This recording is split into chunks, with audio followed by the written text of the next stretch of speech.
Okay, so you should be able to, or your DM should float to the top. I'm still trying to get through everyone's DMs, y'all. Am I dating? No, I'm not.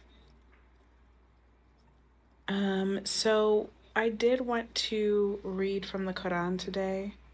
Um, I am studying this book still because I was told this book is still good, or this book is still, I'm able to still read this one. This is Women and the Transmission of Religious Knowledge in Islam by Asma Saeed. So I I still recommend this book. So I'll be switching gears. So because I was starting with this one, but since Dr. Haifa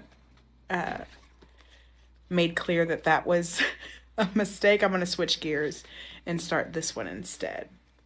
Um, but I will read from the Quran today because A, I feel like it, and B, I think it's always just nice to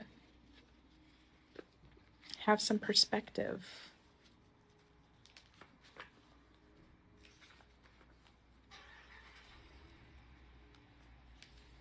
Yeah, I'm okay. Do I not look okay?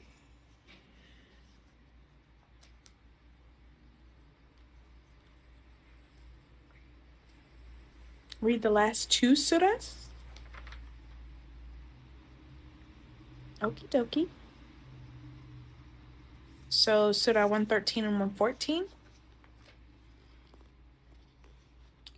Okay, so for those who are not Muslim, 113 is the daybreak or Al Falak.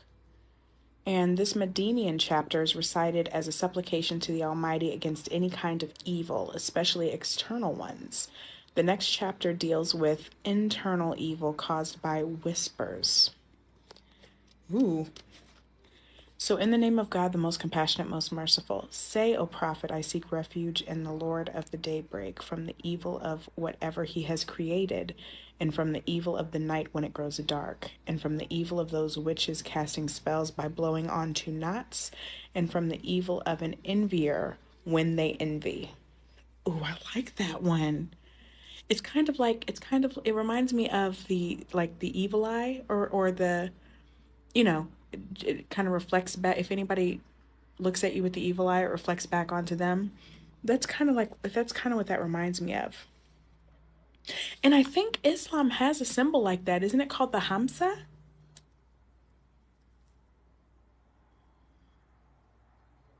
Isn't it the hand that has the eye in the, like the hand that looks like this, that has the eye in the middle? Is that what that's called? No? The Hamsa is haram? Oh.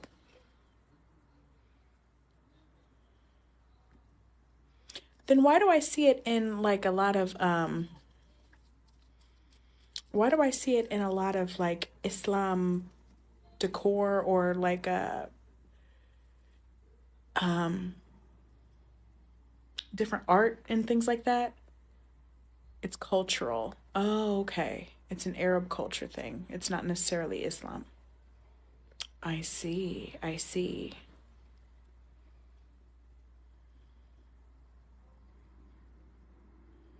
So why is it considered haram?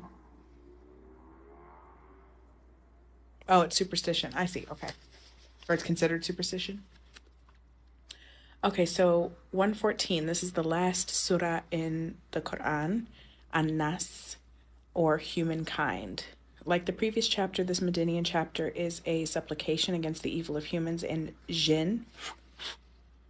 This final chapter emphasizes the fact that God is the Lord and Master of all, and that He is the only one to be called upon for help, which connects full circle with the central theme of the first chapter of the Quran. Ooh, I like that. I like that it comes full circle.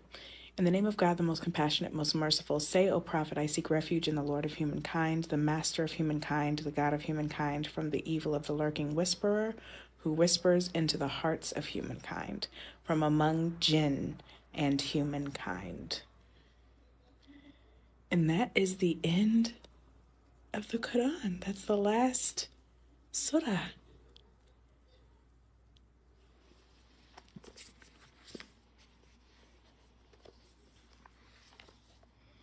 Let me see what else we can read today.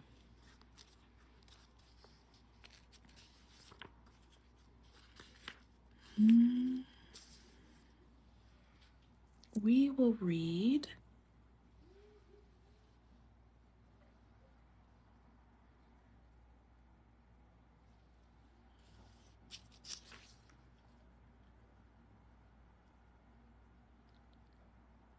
someone said 75, the rise for judgment, or al-Qiyamah. We'll do that. 346. Page 346.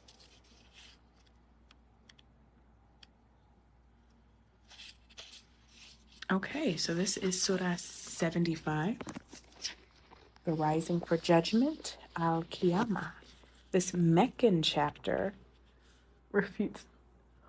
Hold on, everyone. I'm gonna let my cat outside. Hold on. She's just looking longingly, or my family's cat, I should say. I'm visiting family in Arizona right now. Look at her looking longingly from the window. Hold on. Can you see her?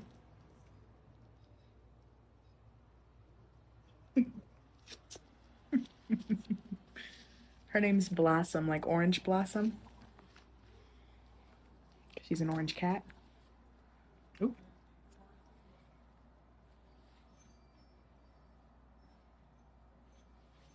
Let me see if I can let her in and get this situated so that it doesn't. Y'all have already received a sneak peek. All right, let's see.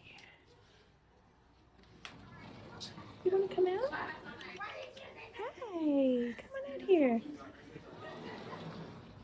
Good girl. Hi. How you doing, honey?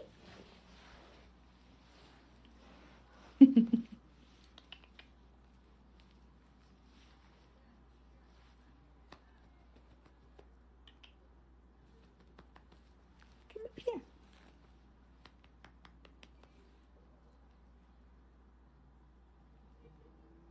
Okay, you just want to get into stuff. Okay.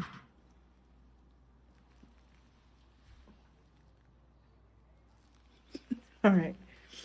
So, let's get back to reading. So, this Meccan chapter refutes the pagan denial of resurrection and judgment. The chapter makes it clear that death and judgment are inescapable. The fact that God created humans from humble fluids and is able to bring all to account is detailed in the next chapter. So, the next chapter is humans, al-insan.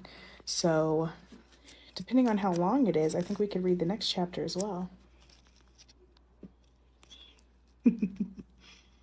There you are. Hi. Okay. In the name of God, the most compassionate, most merciful, I do swear by the day of judgment, and I do swear by the self-reproaching soul. Do people think we cannot reassemble their bones? Yes, indeed, we are most capable of restoring even their fingertips. Still, people want to deny what is yet to come, asking mockingly, when is the day of judgment? But when the sight is stunned, and the moon is dimmed, and the sun and the moon are brought together, on that day one will cry. Right in the middle of me reading, haram.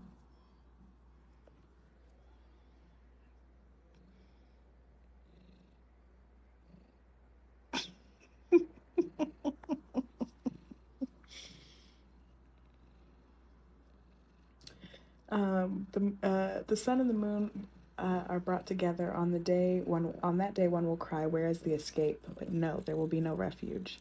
On that day, all will end up before your Lord. All will then be informed of what they have sent forth and left behind.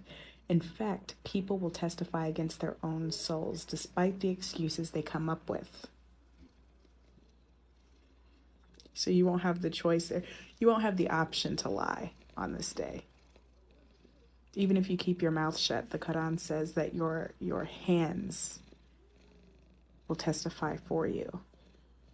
I think it says your hands, your ears, like just basically your limbs will testify for you.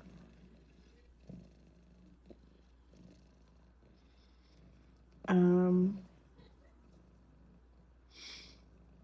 do not rush your tongue trying to memorize a revelation of the Quran. It is certainly upon us to make you memorize and recite it. So once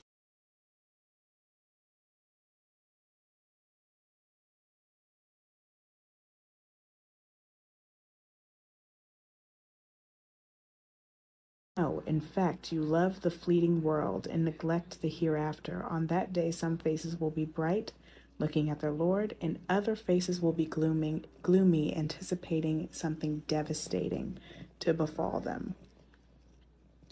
But no, beware of the day when the soul reaches the collarbone as it leaves. And it will be said, is there any healer who can save this life? And the dying person realizes it is their time to depart, and then their feet are tied together in a shroud. On that day they will be driven to your Lord alone. This denier neither believed nor prayed, but persisted in denial and turned away, then went to their own people, walking boastfully. Woe to you and more woe, again woe to you and even more woe. Do people think they will be left without purpose? Were they not once sperm drop emitted? Then they became a clinging clot. Then he developed and perfected their form, producing from it both sexes, male and female. And is such a creator unable to bring the dead back to life? So this is basically just saying, for those who, that's what I run into for a lot of non-believers in general, or atheists in general. They always want some sort of sign or some sort of miracle. Like, okay, well, if God exists, where is the miracle, or show me a miracle? Meanwhile, you exist. That is the miracle. Do you know how much of a miracle it is every second that we breathe? Have you ever gotten labs done, like your blood labs done, like your full workup done? Do you see how many systems are required to have to make the human body work? You get the different proteins, the different just look at your blood work the next time you get labs done and just be awed at how much of a miracle it is for the human body to not just survive, but to survive without illness. It's a miracle because there are so many systems, there's so many things in place within our bodies that can go wrong. And the fact that any of us are walking on this earth healthy is a miracle within itself. So the fact that people need additional proof that God exists is just wild to me. Because how can you not believe God exists when you are living and you are breathing? You see what I'm saying? When you are seeing from your own eyes, most of us, hearing from your own ears, speaking from your own lips. Like, look at the, hold on. Because this is a portion that I feel absolutely passionate about, because look at the sky. Look at this. Look at that. How can you not believe in God?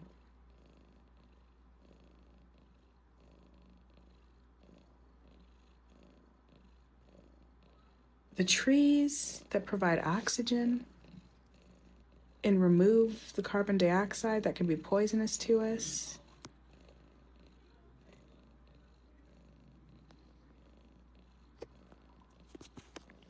The clouds that provide rain to feed the trees and to grow vegetation from dust from the earth. Like, how can everything is just so perfect already in nature. That's what I'm trying to say. Like, everything is already perfect the way it is. So for the fact that people, in order to believe in a God, need further proof has always been wild to me.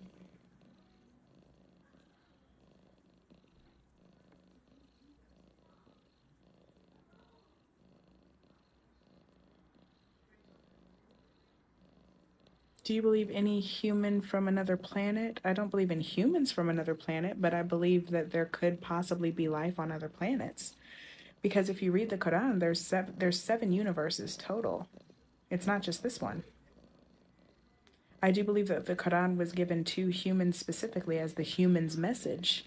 But to believe that God is not capable of creating billions of other species, like you're underestimating God as far as I'm concerned.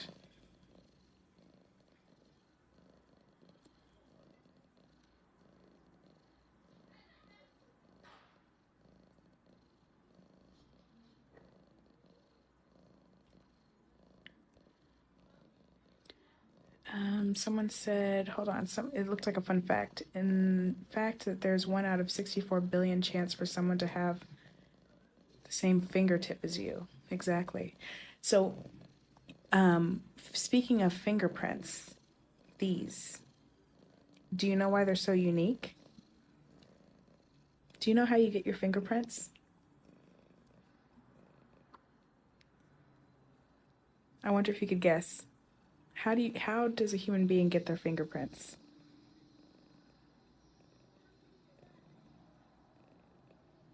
Why do you think each human being's fingerprint is so different?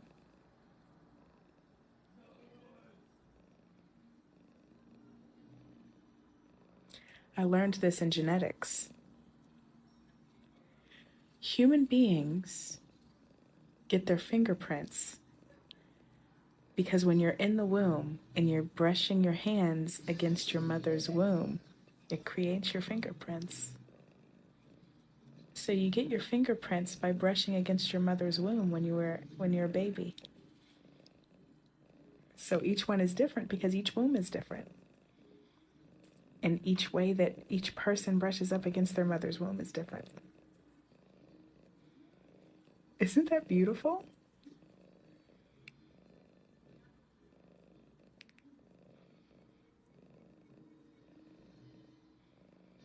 When I learned that in genetics, I almost cried because it was just so beautiful to me. The teacher taught it as if it was no big deal. She was just like, "So you get your fingerprints by brushing up against the womb in your mother's womb." And I was just like, "Can you run that back?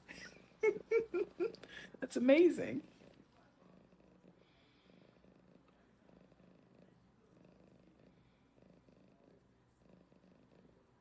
Do you hear my do you hear Blossom? She is just look at her.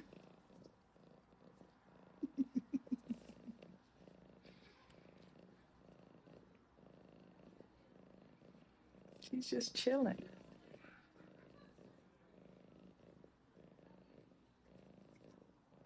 She has a loud purr. But I think it's also because like the mic on this phone is right next to where she's purring.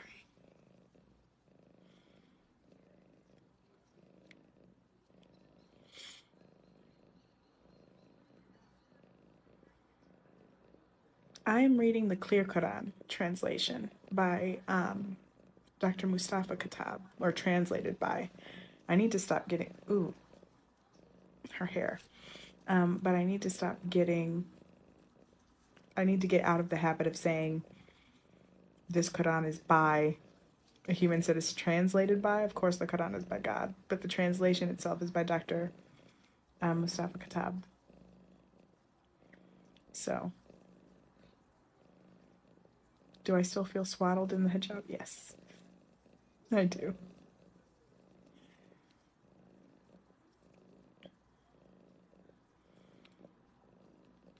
Is there a cat next to you? Yes.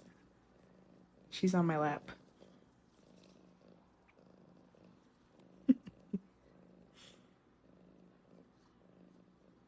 Am I planning to learn Arabic? Of course. I have to. If I'm going to be a scholar, I have to learn Arabic.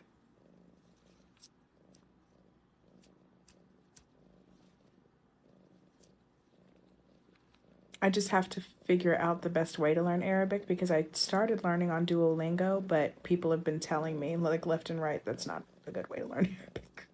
Like Duolingo is not correct all the time. So,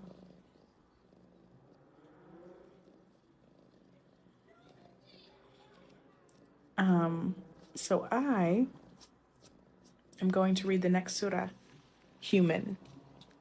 Oh, I'm sorry. You can go back to sleep. I'm sorry I moved.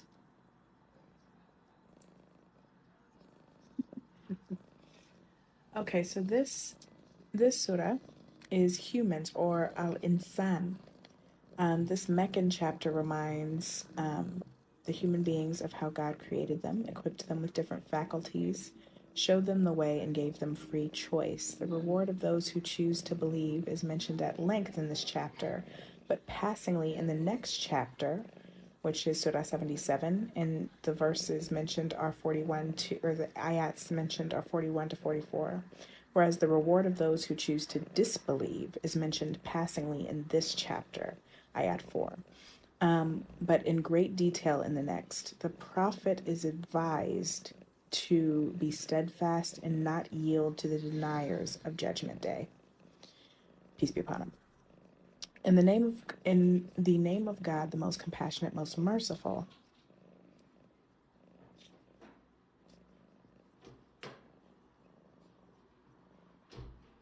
Loud? Sorry, y'all, I'm outside.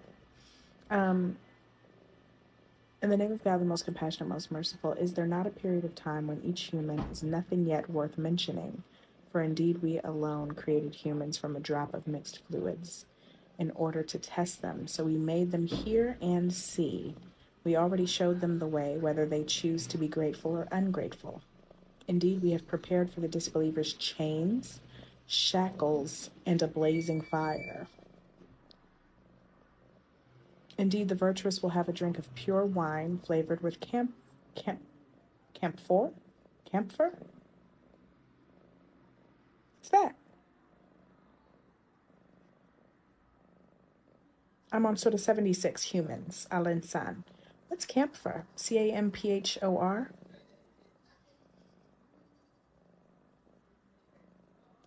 It's a tree?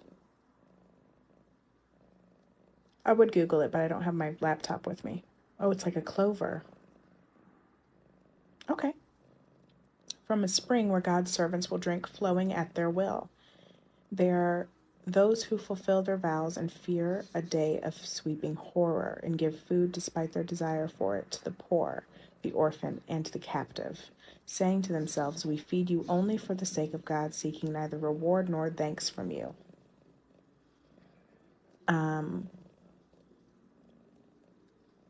That reminds me, like, because that's how we're supposed to give, right? We're supposed to donate, give to the poor without expecting anything in return or without demanding anything in return, a thank you or anything like that. And that reminds me of so many people on TikTok even who make it a point to film themselves giving to the poor. And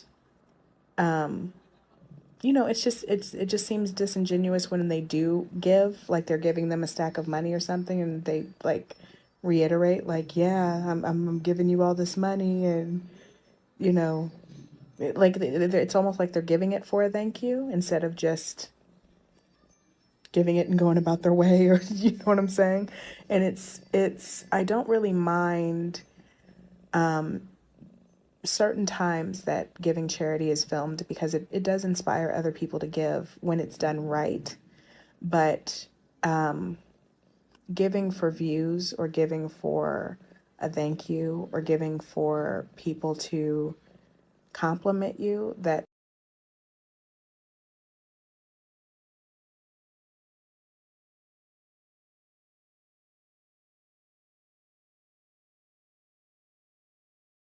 a good human being as you should. You're doing it for glory or for recognition, and that's not the same as giving for the sake of giving and for under under God. So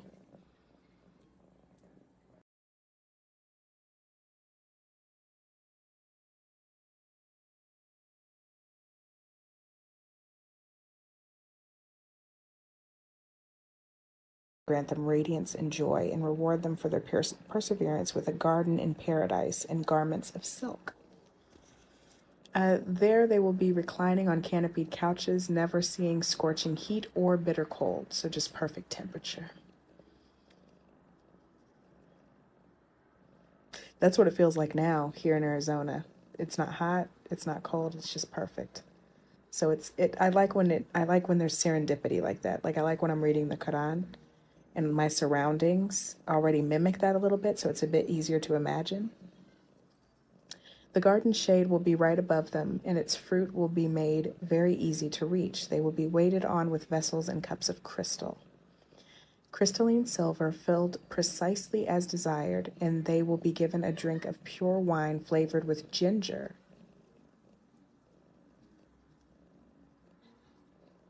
I don't think I've ever had wine flavored with ginger. Have y'all?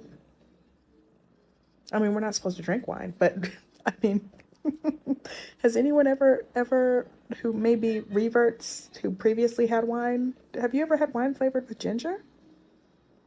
I didn't think that existed. Interesting.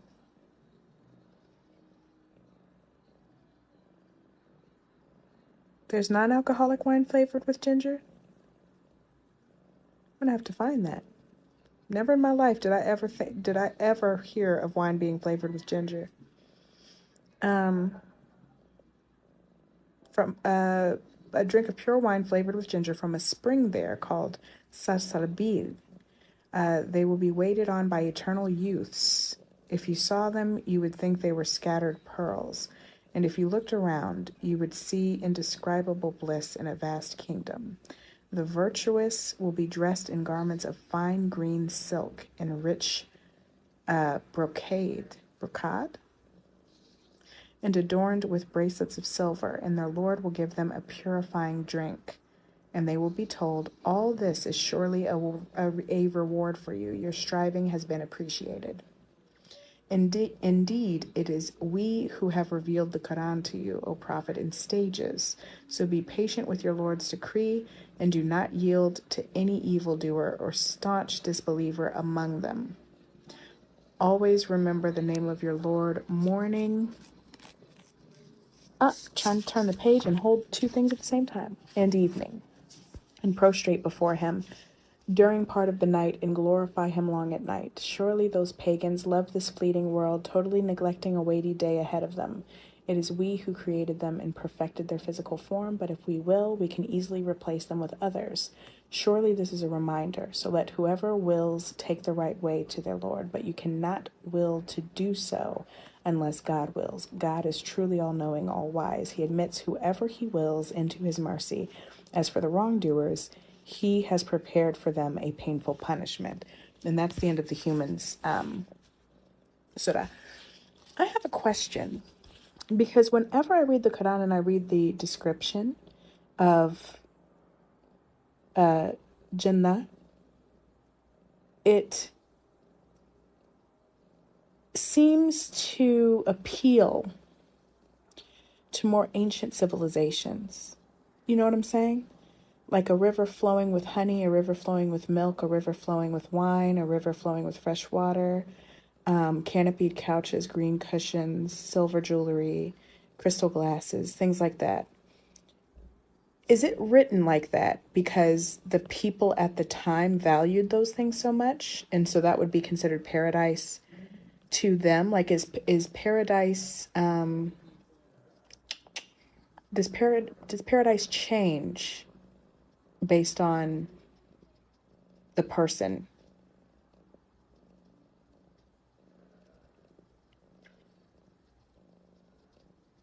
Yes. Oh, okay. It's better than what I think. I see. The cat is disturbing.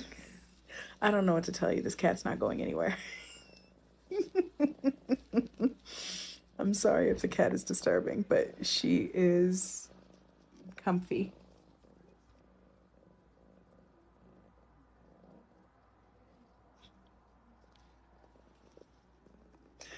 She's comfy and she's staying. But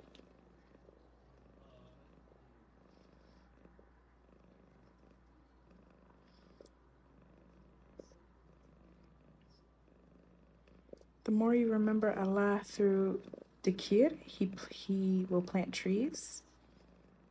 What's dhikr? Or the dhikr? I'll learn it. I'll learn how to pronounce these, I promise. Dhikr. That's right. That's right. Dhikr. The DH is the th sound in Arabic. I keep forgetting that. Dhikr. Dhikr. Dhikr. Okay.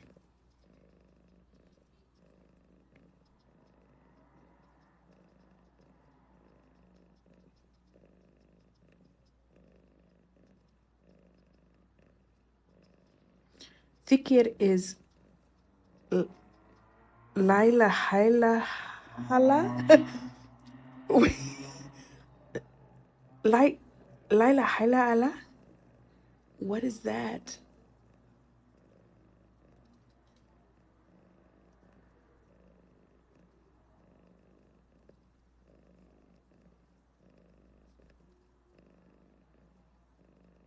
Oh, remembering of Allah. Okay. When someone sees something horrible?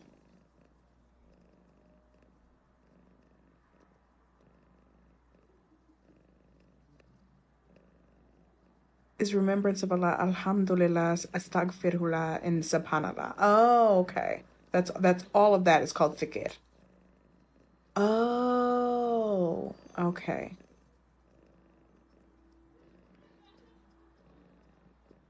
Oh, so that's when you're saying like, when I go back home next week, inshallah, or,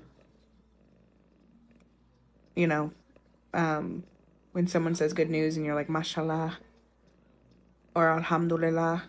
I see. No, I have heard people use subhanallah, but I haven't been able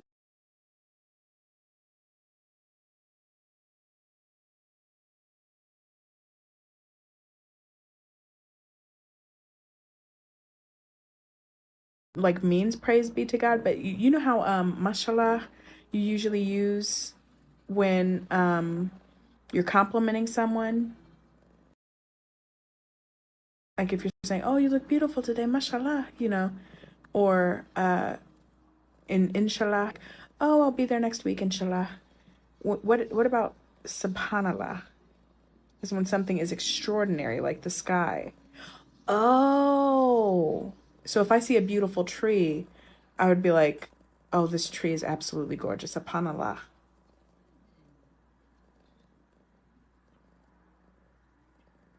I see. I see. Hmm. Well, the sky is gorgeous today, subhanallah. All right. I'm learning.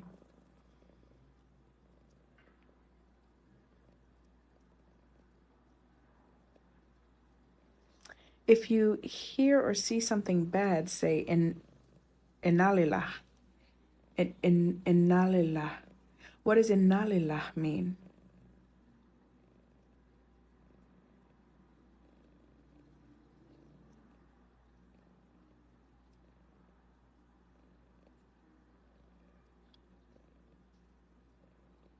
I know istaghfirullah is when you are asking for forgiveness.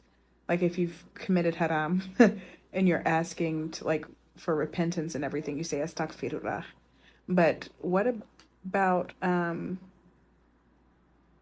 inalillah means we belong to Allah. So so when we see like the horrors happening in Gaza, for instance, or I still can't say it. It's Gaza or Gaza. I can't roll. It's like a rolling G. I can't do it. It's like Gaza. It's Gaza. But anyway, when we see like the horrors happening there, that's when we would say Inna lillahi or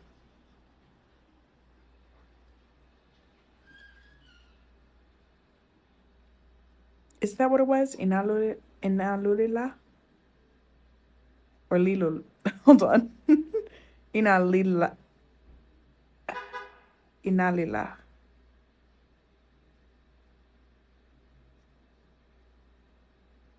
Inalila. Okay. Inalila. Okay. Inaliala. Okay.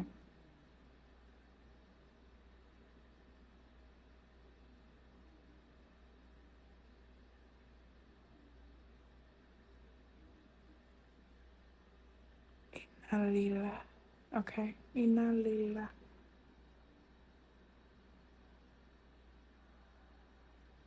Okay. You know what I'm going to invest in? I am going to invest in it's like an Islamic dictionary and it has all of those terms in there. Um, so I will be investing in that because I do think it's important to know. I'm learning quickly, but I do think it's still important to know each instance that happens.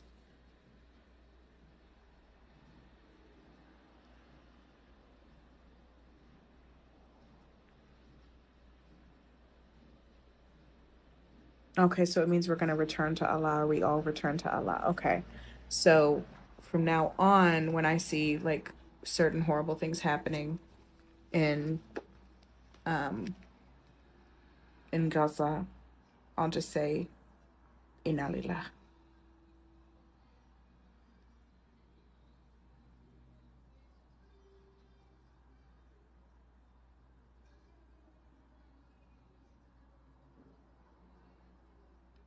I really need someone to teach me how to do the rolling G to pronounce Gaza because I cannot, it just does not work. I've tried over and over and over again. It's like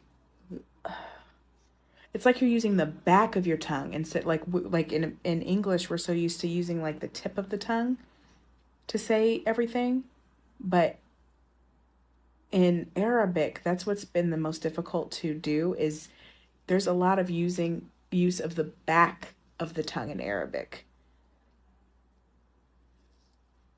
It's like gr- grolza. It's like grolza. Like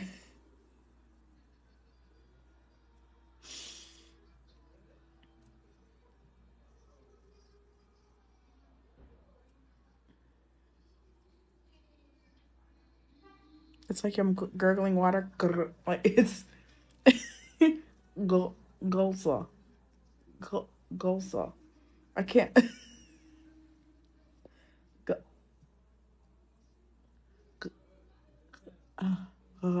Gaza. Gaza.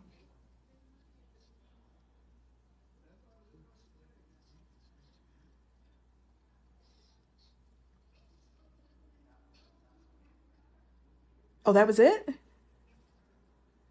Oh. Okay, so I'll just practice it.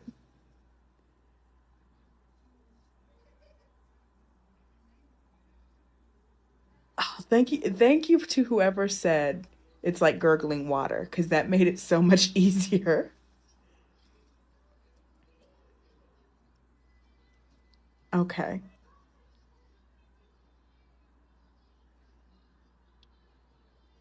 Yeah, that's why French, I attempted to learn French before. So far, the only language that has been extremely easy for me to pick up or learn is Spanish. It's been the only language that has been super easy for me to pick up and learn.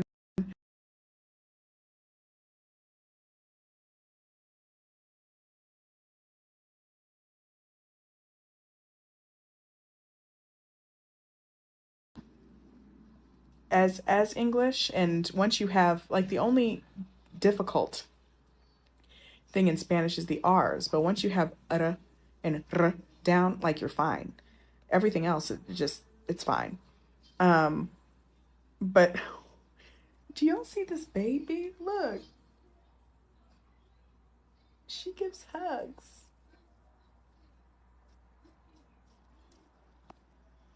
She's so cute.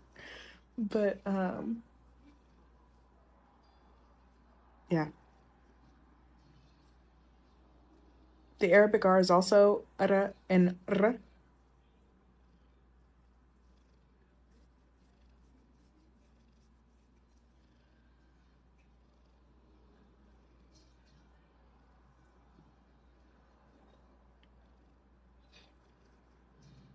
This outfit that I'm wearing was actually a gift by someone who came to the conference, and they didn't leave a card or anything. They were just like, "Here you go." And I was like, "Thank you." And I got home and I took it out, and it's like a three piece. It has like the pants, the it's almost like a tunic type of top to it, and then it has the hijab as well. It's phenomenal. It's beautiful. It's called a desi.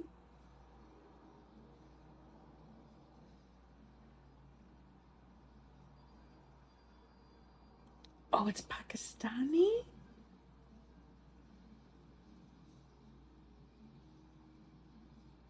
Oh, how beautiful. Oh, this is gorgeous. I can't wait to visit all of like the Arab countries. This is gorgeous. And I love the color. I love purple. My favorite color is emerald green, and purple is like a very close. It's very close as far as it's definitely my top five colors, or top three, I should say. Somebody said it's South. Hold on. It's South Asian, not Arab. Oh, yeah, yes. Sorry. Yes, my bad. But you know what I mean. Like, I can't wait to visit all of the different countries that have a very strong Muslim population because I've just been exposed to so many different cultures that I swear I was never exposed to in my entire life so far. Like you hear of the cultures, but like the specifics, like the way of dress and speech and everything like that, you don't really hear about in America, I should say. Other countries seem a bit more cultured. Like America has all kinds of people from all kinds of different cultures, but man, the propaganda is really strong here in ignoring other cultures other than Caucasian American.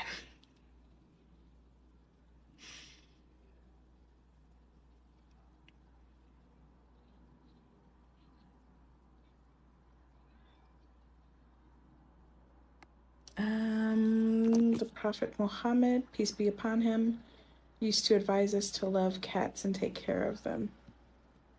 I agree. I agree. I've always had cats my entire life. My family's always had cats. I don't think I've ever been without a cat. I'm trying to think through my. Nope.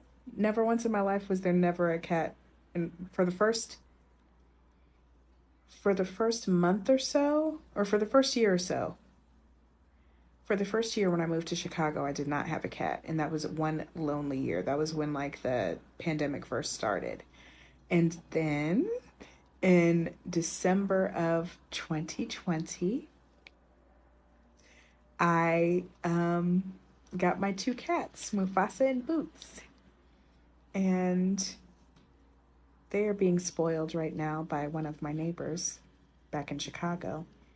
But yeah, other than that one year, I have never been without a cat in my entire life.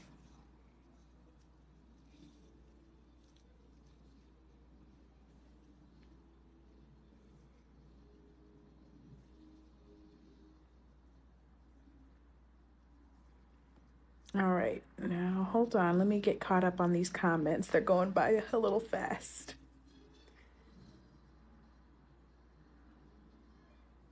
Kindness to animals is very high in Islam. That's what it seems like.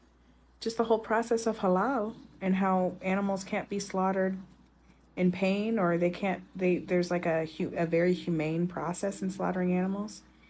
I was very impressed by that when I learned about it.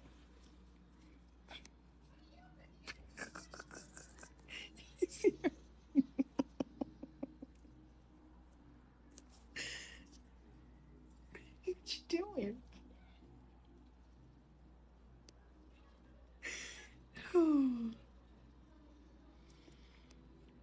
Why did I become Muslim? I became Muslim because I read the Quran and it already matched what I already believed. My core beliefs, the Quran already matched it. So, um, it was very easy for me to see it as truth, to see Islam as truth, I should say.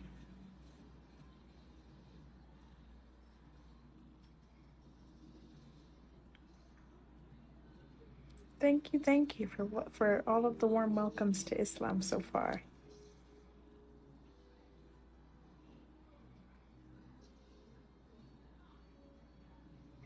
I should get the book Hisnul Muslim. It has all the du'as. Let me take a screenshot of that. Okay.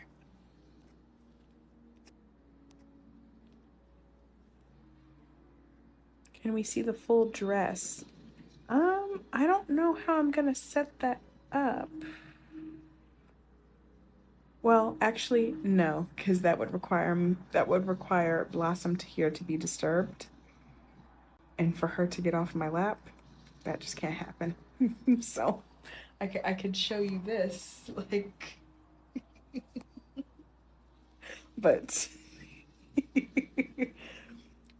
but she is going to, if she wants to stay here for life, I will be here for life. I typically don't disturb, like, whenever, um, like, if I have to go to the bathroom and one of my cats is on my lap, I will hold it until they decide to come get off of my lap. I do not disturb them.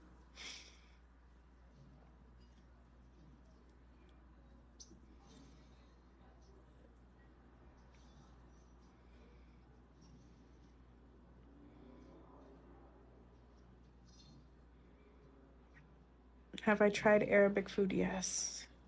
Gosh, it's good.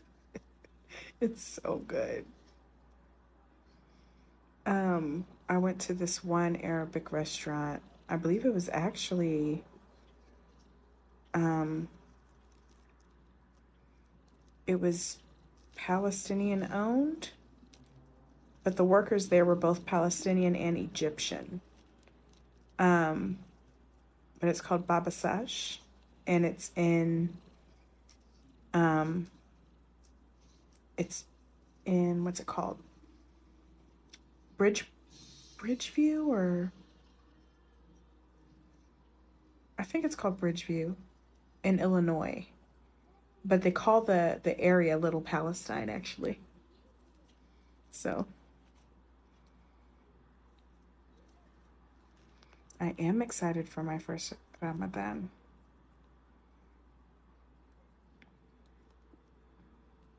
I have not tried Lebanese food specifically.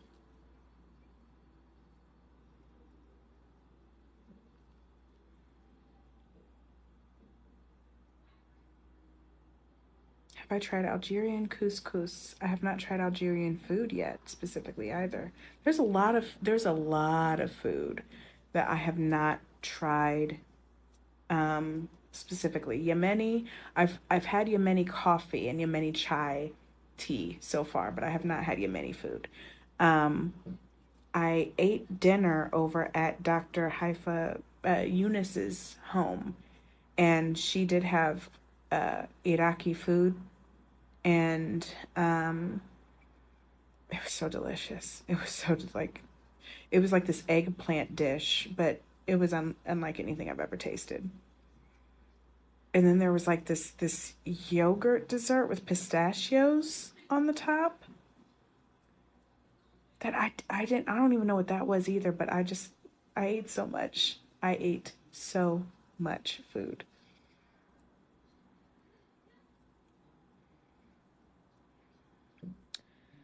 I should try Lebanese food. It is haram not to try it. Then I'll have to try it then. I don't want to commit haram. Egyptian food I have tried. The eggplant is called tepsi.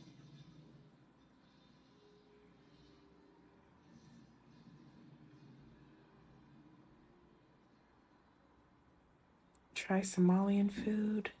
I will.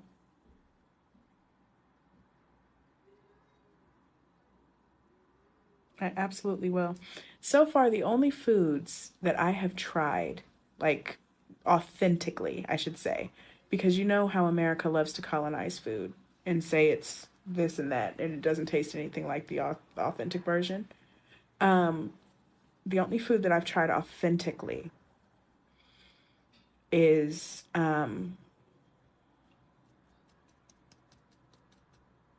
St. Lucia, food from St. Lucia, because I visited St. Lucia for like 2 weeks. I lived in the Philippines for about 4 months, so I have had authentic Filipino food, and it's some of my favorite. Kare kare is my probably my favorite dish, but I don't think I could have it anymore because I think kare kare is pork, and I think sisig is pork as well. So I can't have those anymore. But Filipino food in general is just if you could ever have like a Filipino boodle fight, it's like all these big old leaves on the table, and then you just have these big mounds of rice and fish and things like that. But oh my gosh, Filipino food is amazing. Um, I have had Ethiopian food, which is absolutely amazing. Indian food, of course, phenomenal. Um, Mexican food, of course. Uh, I have had Italian. Um,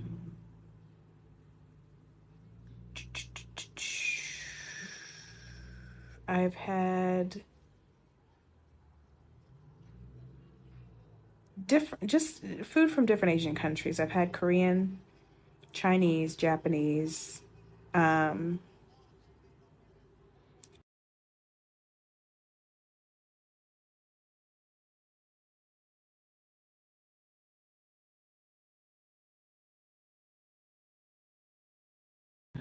this is the thing. Hawaii should be its own country. Like it was stolen. Like Hawaii was stolen. All of the United States was pretty much stolen, but I'm just saying like Hawaii was stolen. Like stolen. Like it definitely needs to be given back. Um and I mean the US does too, for being honest about it. I think that's it. I think that's all I've had. I haven't had very many different countries.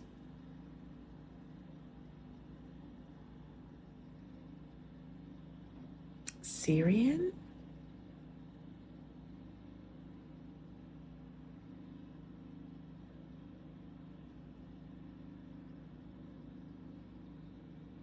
What's Syrian food? Ooh, Moroccan?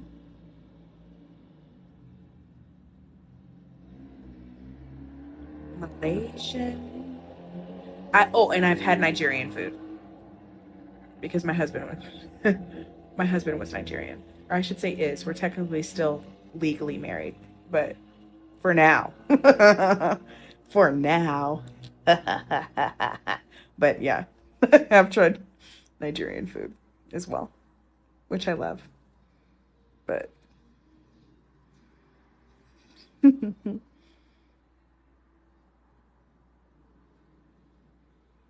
Egyptian food. Where do I find Egyptian food in Chicago?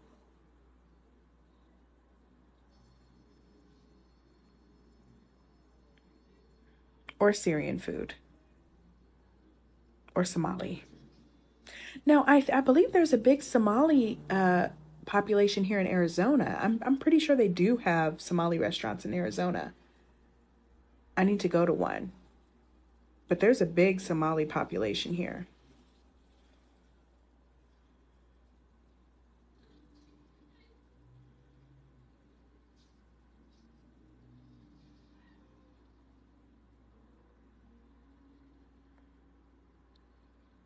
Ooh, Romanian? I know that's good. Palestinian food is fire. It's fire. I've had just this much and it's already fire. So I know when if I have like a full meal of Palestinian food, I already know that I'm just going to ascend. But I live in Chicago. I'm not in Chicago now.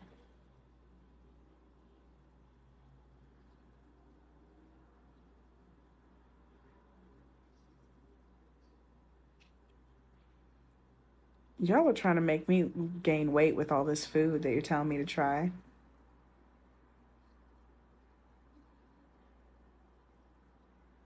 I do not have kids.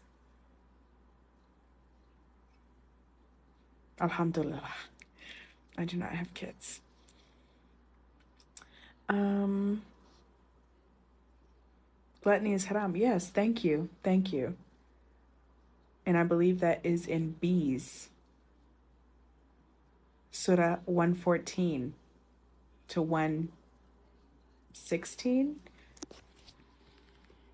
It does say gluttony is haram. Let me see.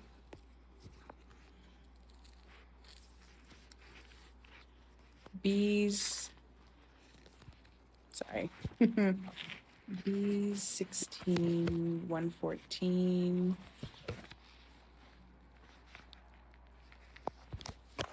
Yep, here it is. So eat from the good lawful things which God has provided for you and be grateful for God's favors if you truly worship alone.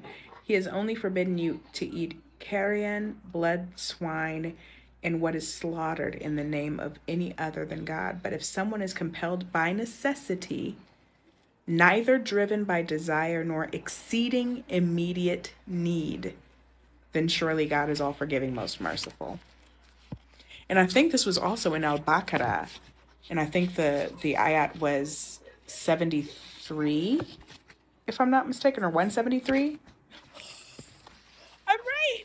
I'm learning.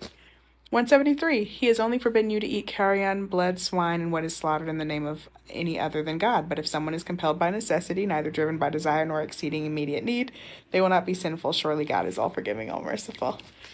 I'm learning, guys. I'm learning. I'm learning. I memorized too. Well, I didn't memorize like the words, but I memorized like where they were. So I'm proud. I'm not arrogant. I'm proud.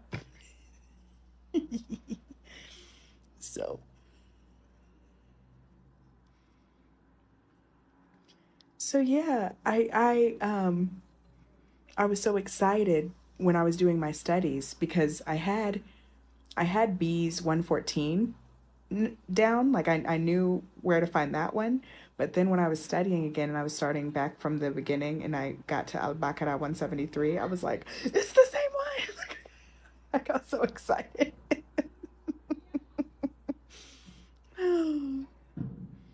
But Al-Baqarah is Surah 2 and the Bees is Surah 16.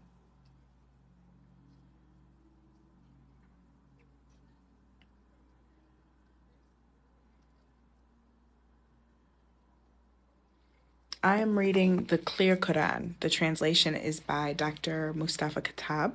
If you have been on live with me and Abel Stani, Abel Stani is a student of Dr. Mustafa Khattab. So that is his actual teacher. But that's this one.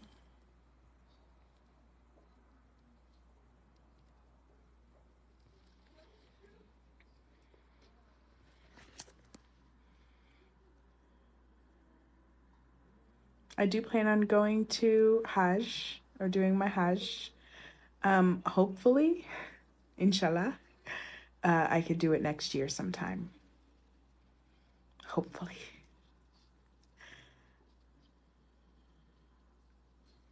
I want to do it in the 12th month because I think that's in the Quran. I believe in the Quran you're supposed to do your Hajj in the, is it ninth, 10th, and 12th months or ninth, 10th, or something. But I just know the 12th month is definitely one of them. on the Islam calendar. I also need the Islam calendar or the Islamic calendar, the lunar calendar. The last month, 12. Okay, that's what I thought.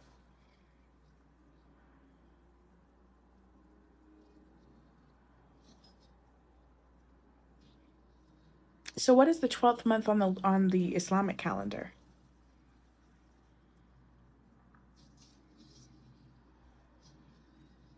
I know it's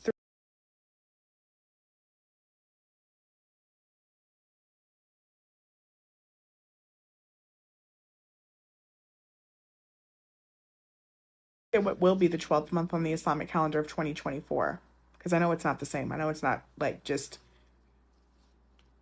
January through December like that. The, the month is called Al Hijja.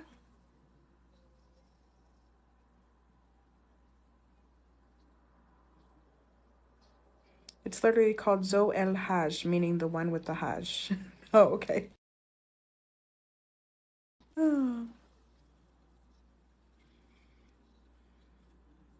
oh, it's June? I didn't know it was that early. Inshallah, I'll be able to save up enough money in time, but I don't know.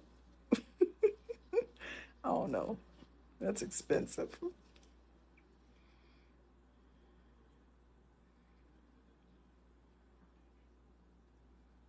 Um, Perform Umrah first. Umrah. Perform Umrah first to get firsthand experience. I just read about Umrah in the Quran, but I'm blanking on what that is. I just read it though. Or was it in the Quran or was it in the basics of as or it was in the basic principles of Islam? It was in one of my books. I have to go get that book. But I'm sure it's in the Quran too, but I have to go get that book to because it's like easier to find. It's like right there.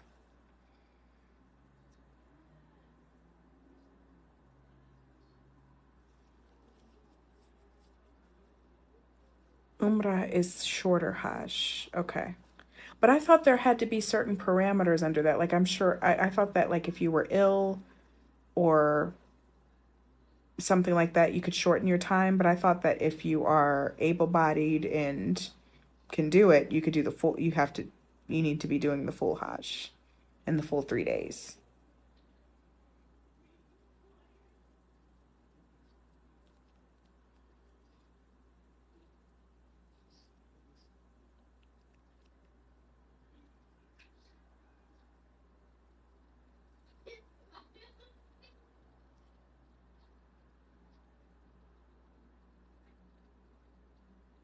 Oh, congratulations on reverting. You reverted on October 10th. Oh, that was a month before, exactly a month before me. Congratulations. Oh, you okay?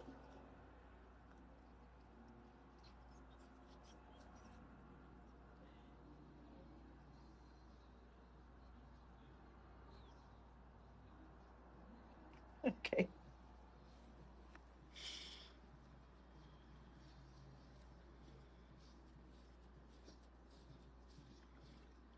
Umrah is like a tour guide before the Hajj. Oh, okay.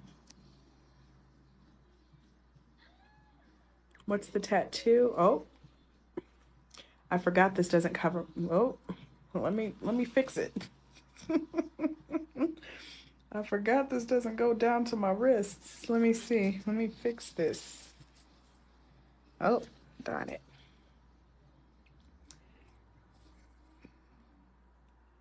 Not y'all clocking my tattoo. I have three of them, but I have three of them though. I have three.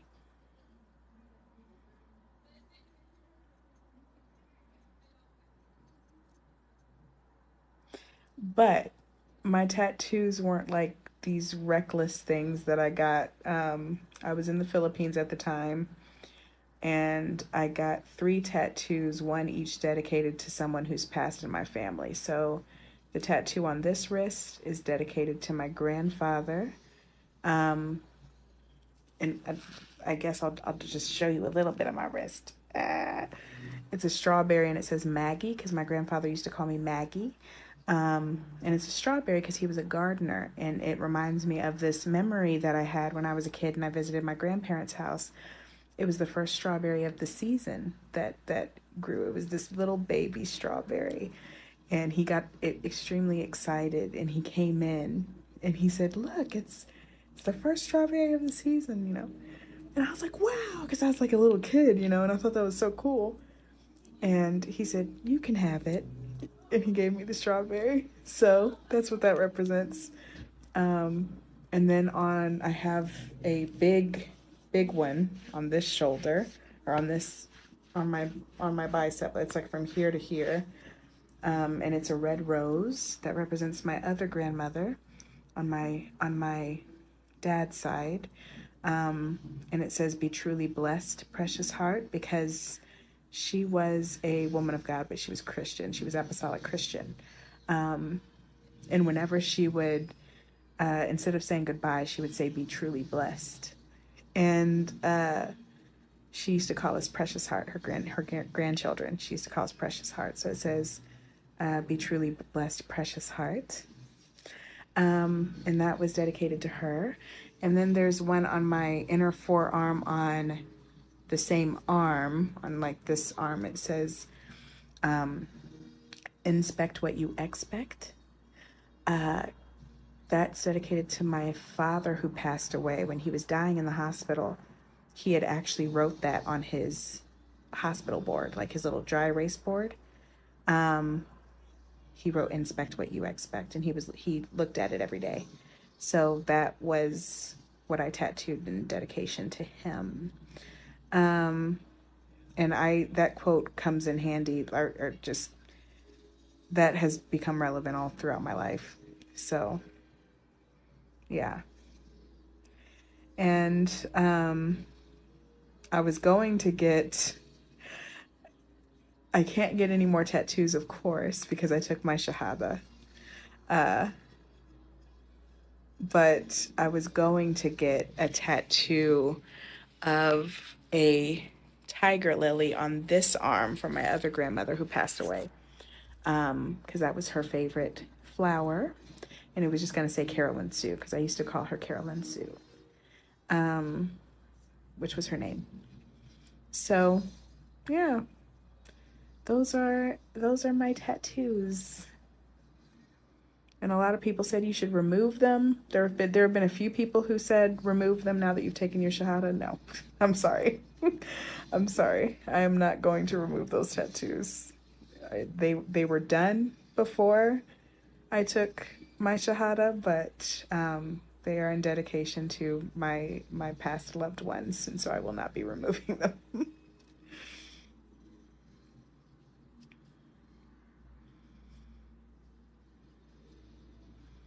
Agreed. The tattoos mean too much, and Allah is most forgiving. So I am going to keep them around. But they were a very it was a very emotional experience when I got them, because it was as if those family members were in the room with me, and of course I was thinking of those memories as if they were fresh. And so it was a very, some people just get tattoos just to get them, like, oh, I got a tattoo of like SpongeBob, or something like that. And there's not necessarily anything wrong with that if you're not a Muslim. But for me, when I was getting I didn't get a tattoo till I was 27. I had debated on it for years and years and years. And ultimately, I decided that if I was going to get tattoos, they had to mean something very, very important. They had to be something that I did not mind being on my body for the rest of my life. And then it was just easy after that. It was easy to think of the tattoos after that, because they were my loves. Tattoos are harmful for the body. That's why they're forbidden in the first place. Okay. Like, yes. But, alhamdulillah, they did not harm me in my body, thankfully, because my tattoo artist in the Philippines was a nurse and was very clean. So,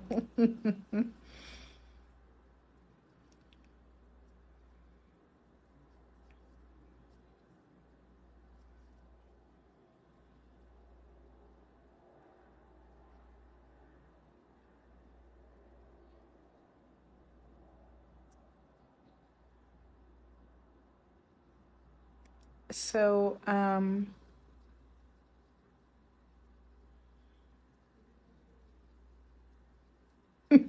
Yusuf, Yusuf, you've asked that question twice, I think. You said, "Are you married?" Legally, for now. That's my answer. For the next few months or so. Yes.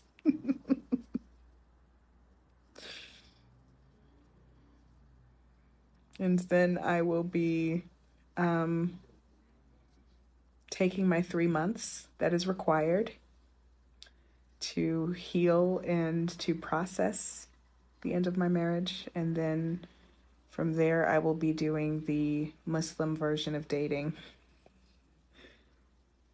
maybe, perhaps.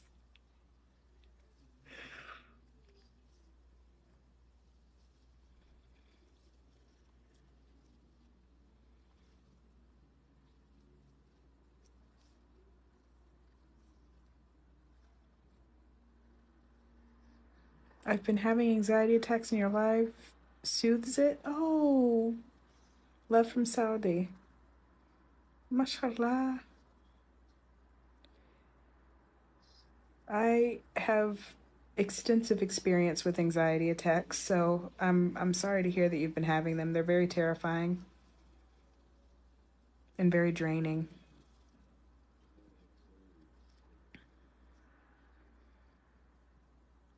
My husband is not Muslim, but the divorce is unrelated. It's been a long time coming.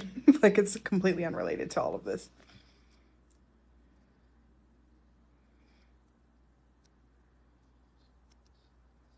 Do I know Madison? Madison who?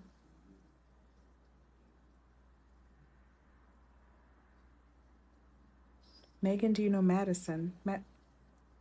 Madison who?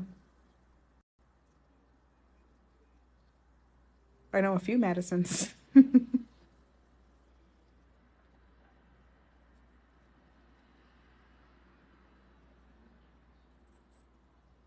Mashallah, my mom is having a baby right now. I'm at the hospital. Pray for her. Ah, congratulations to your mother.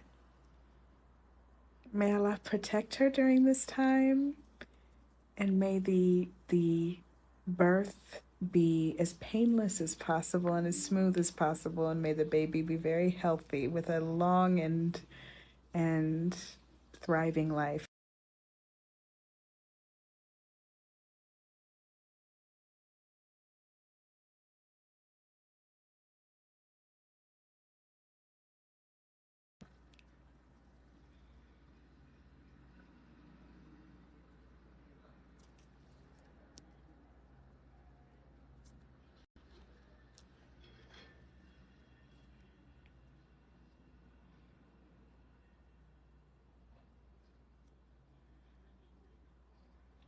I do not have children.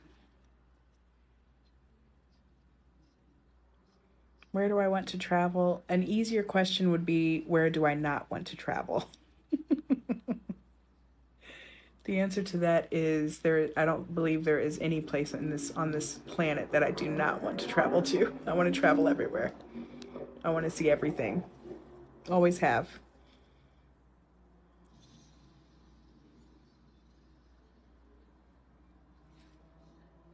But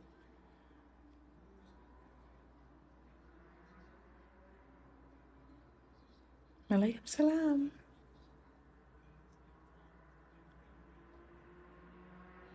Can anyone gift you the Quran?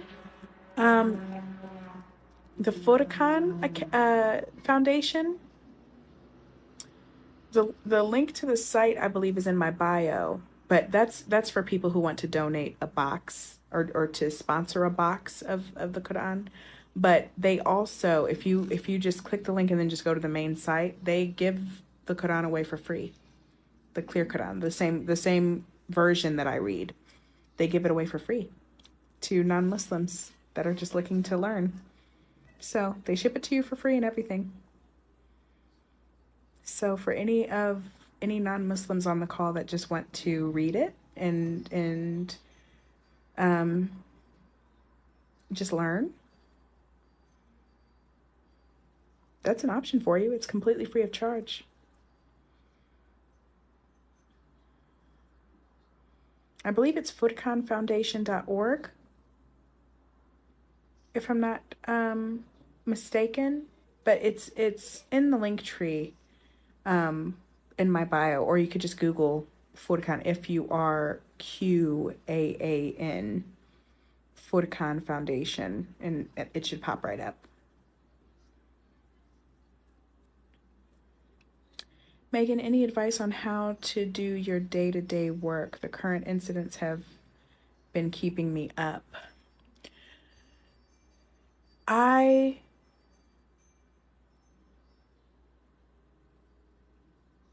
because I also think of everything happening in the world constantly. Um, I sort of do my work, and each break of mine is like a like, okay, I just have to get through this part of my work, and then on my break I could call my senators, or I just have to get through this part of my work, and on my lunch I can catch up on Instagram to see if there's been any changes in Gaza, or okay, I have to get through this part, and then on my last break I can catch up on Congo, or I could do my donations for the day. Like I sort of do that because we, unfortunately, to survive, we still have to do our full-time jobs.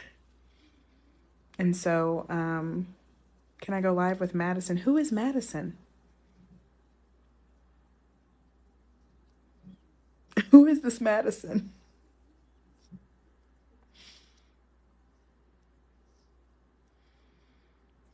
How do you cope with your divorce? Do you have advice? And how did you know that it was done? Um, I take it moment by moment. Um, I knew it was done because the love was gone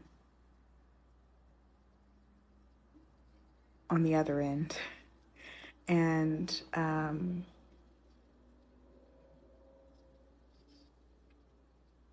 I just, I love to look at it as a lesson. Um, Instead of kind of getting down on myself, or sort of seeing it as something unfortunate, I see it as a very important lesson to be learned. Um, and just knowing, and what is easy is being grateful for the time that I did have, uh, because it was magical. Um, but I do like to reflect a lot, not in a way that makes me sad, or not in a way that puts me in a very um, depressed mood. I would say in the very beginning it was like that. But now it's sort of, it does help to be on good terms. We are still friends to this day. Um, and that does help, I should say.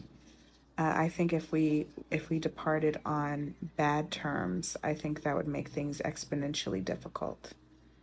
But if you've loved a person so deeply that you believed that it was going to be them for the rest of your life, I would not be able to imagine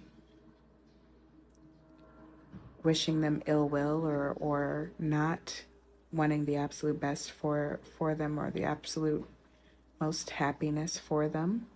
And so that's what helps things, is just knowing that this time in our life may be over, but he is going to continue to thrive and be happy in his life, and hopefully find a love that does last him for the rest of his life. And I'm going to be happy in my life, and I'm going to thrive, and hopefully, inshallah, um, I'm going to find a love that will last me the rest of my life. And that I am looking forward to. So it's that's what makes things a bit easier, is just not necessarily seeing it as a bad thing or seeing it as something unfortunate, but instead seeing it as a beautiful lesson that was learned and something very fortunate that happened. There are people in this world who will never experience love. I was very blessed to experience love for 5 years. And so that's what I choose to hang on to.